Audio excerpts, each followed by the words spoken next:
রাজ্য জুড়ে চর্চার কেন্দ্রবিন্দুতে রাজ্য সরকারের অন্নপূর্ণা যোজনা প্রকল্প। জুনের শুরু থেকেই একদিকে চলছে অন্নপূর্ণা যোজনার ফর্ম ফিল আপ প্রক্রিয়া, অন্যদিকে টাকা ট্রান্সফারের কাজ চলছে। টানা ৩ মাস আবেদন করা যাবে অন্নপূর্ণায়। ফর্ম ফিল আপ করার জন্য বেশ কিছুটা সময় দেওয়া হয়েছে আবেদনকারীদের। অনেকেই ইতিমধ্যে টাকা পেয়ে গিয়েছেন, আবার অনেকেই ১.৫ বা ৩,০০০ টাকার কোনোটাই পাননি। প্রথমে শুরু হয়েছিল অফলাইন, এর পাশাপাশি অনলাইনেও ফর্ম পূরণ করা যাচ্ছে অন্নপূর্ণা যোজনার।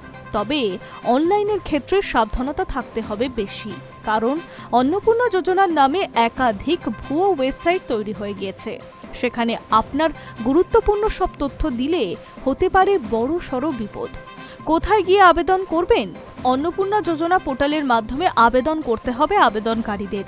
আবেদন করার আগে সঠিকভাবে মিলিয়ে নিতে হবে পোর্টালটি সরকারি নয়, এটি একটি থার্ড পার্টি পোর্টাল। যদি সরকারি হয় পোর্টালটি তাহলে কোনো অসুবিধা হবে না, কিন্তু যদি পোর্টালটি থার্ড পার্টি হয় তাহলে সেখানে তথ্য দিলে বিপদে পড়তে পারেন।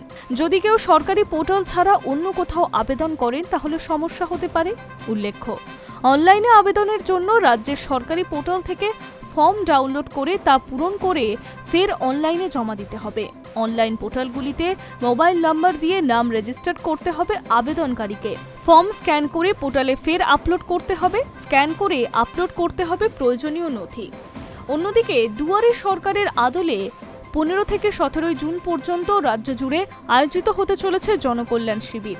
এই জনকল্যাণ শিবিরের মাধ্যমে অন্নপূর্ণা যোজনা, প্রধানমন্ত্রীর বিশ্বকর্মা যোজনা, আয়ুষ্মান ভারত, পিএম কিষানের মতো বিভিন্ন রাজ্য ও কেন্দ্রীয় জনকল্যাণমূলক প্রকল্পগুলি মানুষের কাছে পৌঁছে দেওয়া হবে।